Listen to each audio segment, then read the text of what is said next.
O marketing digital usa muito, né, esse poder do convencimento. Tu tem que usar a pessoa ali enquanto ela tá empolgada com aquele teu discurso, não deixar esfriar. Então, o próprio marketing digital ele usa muito isso, né, essa manipulação. Precisa usar, porque pensa só, no digital isso aumentou, né? Antigamente, você tava aqui com atenção em mim, imagina que a gente estivesse no marketing antigo. Tinha lá o outdoor e você conseguia olhar para aquele outdoor por bastante tempo, afinal só tinha aquele outdoor na rua. Hoje em dia, o outdoor, a nova vitrine, é o Instagram. Só que você tá aí no Instagram, tem o meu story do Davi Ribas, onde eu tô te vendendo uma mentoria de negócios, de criação de movimentos, e tem o story da Anitta, do Whindersson Nunes, da bunda de não sei quem, da treta do político do Bolsonaro. Eu tô competindo atenção com essa galera. No digital, você não compete atenção com o teu concorrentezinho. Você tá competindo atenção com todo mundo que tá ali no digital, com todo mundo que tá chamando a atenção das pessoas. Então o que você tem que ser bom? De retenção. E é por isso que eu falo tanto do líder de movimento. O líder de movimento, ele é bom de orgânico. Ele é bom de retenção, ele é bom de história, ele é bom de mexer com as emoções das pessoas. Quem que vende na internet de verdade, no curto, médio e longo prazo? Não é o vendedor de curso, não é o professor, não é o mentor, não é o amigo, é o líder de movimento. É o cara que faz as pessoas seguirem uma causa maior do que elas. É o cara que tem um grande ideal, que é um líder corajoso com esse posicionamento de líder, que tem um inimigo ameaçador e que identifica uma comunidade através de mito, rito e doutrina, que são suas histórias, suas práticas e suas regras. Isso faz o cara ir do jogo dos 6 para os 7 dígitos, dos 7 para os 8 dígitos de faturamento. É o grande game da nova era digital. Não é sobre professores, não é sobre vendedores de curso, é sobre líderes de movimento. Tem duas pessoas que eu consigo enxergar nisso muito. Tu deve, se eu deixar pra tu adivinhar quais são as duas pessoas que eu pensei, de repente tu até acerta. Mas é Pablo Marçal e Rayan Santos. Sim. O Rayan, um pouco menos. O Rayan ele é meio. Ele faz umas zoeiras que perde um pouco a liderança. O Marçal totalmente. Ele perde um pouco de credibilidade, né? Ele atrai lado, muito inimigo, né? Mas isso é estratégico também. Por um lado, ele perde credibilidade, mas por outro, ele ganha a confiança de quem tá ali. Então o Rayan nada mais é do que um grande líder de movimento também. É que ele é disfarçado naquela figura de bobo da corte. Mas se você parar pra pensar, qual que é a simbólica do bobo da corte? Olha aí, ô Rayanzão. Qual que é a simbólica do bobo da corte? O bobo da corte era o cara que falava a verdade pros reis em tom irônico. Aí o rei ria da verdade. Mas no fundo ele tava dizendo pro povo toda a verdade. No fundo ele tava jogando na cara dos reis o erro dos reis. Num tom bobão. Que fazia o rei não dar credibilidade, mas todo mundo ouvia. Todo mundo pescava, percebe? Sim. Então o Rayan, ele tem o arquétipo do bobo da corte. Rebelde, bobo da corte, homem comum. Toda pessoa tem... Explorador também. Normalmente uma pessoa ela tem 3... Um dominante e 2 auxiliares. É assim, a gente tem que dividir posicionamento, narrativa e energia. Assim que você divide um posicionamento arquetípico. Então o que é posicionamento? É quem sou. Meu posicionamento. Né? Davi, qual que é o teu posicionamento? Narrativa é o papel que ocupo para com minha comunidade. Para com meu cliente. Para com a pessoa que atrai. E energia é a energia que utilizo. Então você tem, por exemplo, meu posicionamento é do fora da lei. Eu me posiciono como fora da lei, como o cara que vai quebrar o status quo, que vai revolucionar o mercado, que tá trazendo uma coisa diferente e quebrando o que já existe ali. Mas a minha narrativa é do mago, que é o cara que gera transformação, que tem essa profundidade, que tem esses conhecimentos meio místicos e sabe os segredos por trás dos segredos. Só que as energias que eu mais uso são a do guerreiro, a do visionário e a do mestre. Que é o mestre é o cara que ensina, o guerreiro, visionário e mestre é o mestre. Pá. O visionário, que é essa coisa sonhadora de dizer eu vou criar 1000 movimentos no Brasil e a gente vai abrir educação pra todo mundo através de liderança de movimento, o líder de movimento é o cara de verdade, esse é o visionário. E o guerreiro, que é aqueles podcasts que vocês devem ter assistido, cortes meus xingando a Anitta, não sei o que. Esse é o guerreiro, entendeu? Então, eu tendo clareza dessa intencionalidade, eu paro de fazer isso de forma inconsciente. É o que o Jung dizia, né? Jung dizia, até que você se torne consciente, você vai ser governado pelo seu inconsciente e vai chamar ele de destino. Então, no fundo, você tá o tempo inteiro chamando de destino alguém que tá governando o teu inconsciente. O Ícaro de Carvalho tem outra frase que é muito legal, que ele diz assim, existem algumas pessoas que são muito bem pagas pra acreditar que os seus pensamentos são realmente seus. Pra te fazer acreditar que seus pensamentos são realmente seus. Existem algumas pessoas que são muito bem pagas pra te fazer acreditar que é dono dos próprios pensamentos. Esse é o marqueteiro. Entende? Sim. E o Pablo Marçal, ele... Agora, deputado, né? Senhor doutor deputado Marçal. Mas acho que ainda não sei se foi julgado lá, se ele já entrou, se não entrou. Também não sei. Mas o Marçal viu aquilo como uma oportunidade de furar a bolha. Eu tava lendo Alphaville essa semana passada, e o pessoal lá tá falando isso. Alphaville é o reino dele, né? E o pessoal dizendo, cara, ele foi furar a bolha. Ele no digital ali saturou. E ótimo. Ele pensou, pra onde eu vou?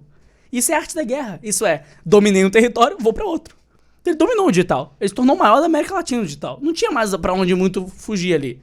Sim. Ele precisava estourar a bolha. Foi pra política. Tanto que a primeira vez que eu ouvi falar que o que ganha é a eleição, eu vou ensinar pra vocês o que ganha a eleição. Microfone, volta. Vou ensinar pra vocês o que ganha a eleição, vou falar pra vocês o que é. É movimento. Quem ouviu falar isso primeiro foi Pablo Marçal. A PLX tinha uma metodologia chamada BML, Branding Movimento Lançamento, entendeu? Eles começaram falando sobre movimento também. Quem era o do branding ali era o Júnior Neves. Júnior Neves. Era o Júnior Neves, aí tinha também ali naquela mesma pata, tinha o Andrade, Bruno Andrade, beijo pra você. O Guerrinha, brotherzão, beijo pra você também. A galera é braba ali pra caramba. Mas ele provavelmente estudou a mesma coisa que tu estudou. Sim. Vocês beberam da mesma fonte. Ali, é que eu fui um pouco além, né? Essa coisa de ideal, líder, inimigo, comunidade, ela é minha de verdade. É criação minha. Mas onde eu fui buscar principalmente foram em duas bases principais. Tiveram várias, mas duas principais. O Primal Branding, de Patrick Hanlon, que é o que eles chamam de movimento. Né? O que eles chamam de movimento nada mais é o Primal Branding. História de criação, crenças, ícones, palavras sagradas, descrentes e um líder. E o Durkheim, que eu não sei se eles beberam da fonte, mas eu bebi. M. Durkheim era um cara que explicava para as pessoas a estratégia por trás das religiões, né? Ou seja, a estrutura sociológica de uma religião. E aí eu fui buscar bastante no Durkheim para entender esse tipo de coisa, né? Essa coisa de mito, rito e doutrina veio ali do Durkheim. Agora tu tirou o casaco pra entrar em outro arquétipo? Pra entrar em outro arquétipo e por causa do arquétipo do calor também, né?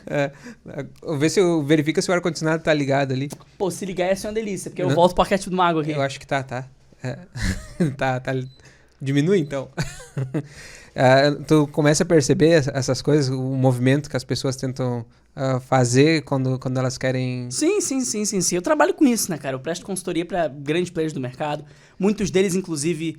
Prestei consultoria e não posso nem falar, porque tem contratinho de sigilo de informações em que eu não posso dizer que fui eu que construí. É a pessoa que fez, né? Eu fiz tudo, mas é a pessoa que fez. E tá tudo bem também. Eu nasci assim. Mas eu tenho alguns desses contratos nas costas, né? De gente que eu já ajudei, mas que não posso dizer que ajudei. Tá tudo certo, né? Aceitei a grana no começo, hoje não faço mais isso. Porque agora eu tô me lançando como especialista nisso. Mas foi uma escola pra mim também. Entrar ali nos bastidores, ter que fazer pra pessoa, ter que construir e poder atribuir à pessoa a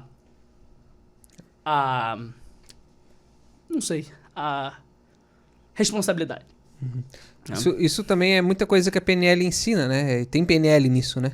Programação neurolinguística. Tudo, cara. É pura psicologia, no final das contas. É puramente humano, porque tudo é psicológico. Tudo é mexer com a mente humana. A PNL é uma vertente, assim como o neuromarketing é outra vertente. Eu não gosto muito, cara, de focar no nomezinho que dão pras coisas. Porque cada um vai dar o teu nomezinho. Igual eu chamo de movimento, o Patrick Hanlon chama de Primal Branding, o outro vai chamar de criação de comunidade, o outro vai chamar de tribos, né, do Seth Godin lá. Então, assim como eu chamo de movimento, tem outras pessoas que chamam de outras coisas. Mas, no final das contas, tudo mexe com o que existe de mais profundo no ser humano, que é identidade e pertencimento.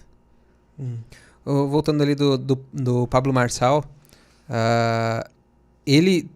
ali, se ele não tivesse todo aquele problema com a candidatura dele, tu acredita que ele, com o conhecimento que ele tinha a respeito de movimento, ele teria chance de ser a terceira via? Não. E por quê? Talvez ele começasse como a terceira via, mas ele não ia ganhar força pra se eleger de verdade. Por quê? O jogo político é muito maior do que o jogo do digital. Ele chegou lá e ele percebeu isso. Tanto você viu que a narrativa mudou bastante, né? O que eu percebi dele é que ele pensou que o jogo político fosse igual ao digital. Ele, vou usar as estratégias que eu uso no mercado digital, pra lançar um produto, eu vou usar pra me lançar como candidato. Exatamente. E a política não funciona assim. Ele percebeu que o jogo era maior e o jogo era outro. Tanto que você viu que ele mudou muito a narrativa no meio do caminho. Não teve um arco narrativo perfeito. Por quê? E tranquilo, por isso mesmo. Porque ele foi jogar um jogo sabendo o que ele sabe genialmente, que é lançar curso online. Fazer lançamento de conecta. PLX é a maior empresa de lançamento desse país. Você não tem que falar, ninguém é maior. PLX é a empresa do É a Pablo empresa do Marçal, Pablo Marçal. Né? Talvez a PLX e a Power, do Ítalo Marcilli, né, que é do Mac, que é como se fosse a principal concorrente, assim, né, em termos de grandes, também que faz lançamentos multibiliardários. E assim, cara, a PLX é foda nisso. Só que o jogo da política não é um jogo só de narrativa no digital, é uma narrativa de networking também. É de quem você é amigo, é quem você convence, é quem tem apoio. É uma dinâmica de poder muito mais profunda e poderosa do que o Só digital. convencer o eleitor. E tem uma narrativa interna muito mais poderosa. Eu já tive embaixador de política. Eu já frequentei secretaria, né? Já frequentei ali reuniões de secretaria de partido e, cara, as estratégias são outras. A conversa é outra. E fui em secretarias pequenas, nunca participei de política grande, de eleição pra governador, pra presidente. Era sempre deputado estadual, um deputado federal, uma coisa pequenininha, vereador e tal. Então, assim, se ali o jogo já era diferente, você imagina nos grandes centros. Eu percebi ali que ele tentou... E foi, para que a gente que fica percebendo isso, foi meio forçado. Ele tentou criar uma causa, o brasileiro rico. Ele tentou botar como inimigo Lula e Bolsonaro. Chega desses dois. Sim. Então ele tentou criar exatamente essas questões. Agora eu já não lembro mais dos 4 Ideal, pilares. líder, inimigo, comunidade. Eu tenho que até perguntar para vocês. Vocês estão anotando? Porque isso aqui é uma aula, né? Não é... Quem tá assistindo aí, anota, porque aqui tem dicas valiosas. Vale assistir isso aqui com papel e caneta na mão. Eu já esqueci. Grande ideal, líder corajoso, inimigo ameaçador, comunidade unida ou identificada.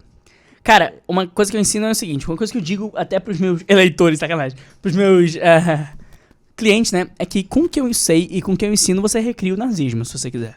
Uhum. Você recria uma ditadura, você cria uma religião. Sim. Vai das tuas virtudes, vai do amor que você tem no coração, vai das paixões que você segue. É por isso que, quando eu vou ensinar essas coisas, eu sempre falo de princípios antes de falar de técnica. Porque só de falar de técnica, meu irmão, qualquer psicopata pega isso aqui e cria uma seita. O processo é o mesmo, tá? De Jesus Cristo, que foi o maior líder de movimento que já existiu, tá? Uhum. Jesus Cristo era tudo. O que ele mais era líder de movimento. Desde Jesus Cristo, maior líder de movimento que já existiu, até os maiores crápulas dessa terra, como Adolf Hitler, o padrão é o mesmo. Porque as pessoas são as mesmas. Outros personagens religiosos, digamos, Maomé, Gandhi, Martin Luther King. Todo mundo, cara. O padrão é sempre o mesmo. É o mesmo padrão. Só muda o contexto, só muda a historinha. Mas o padrão é sempre o mesmo.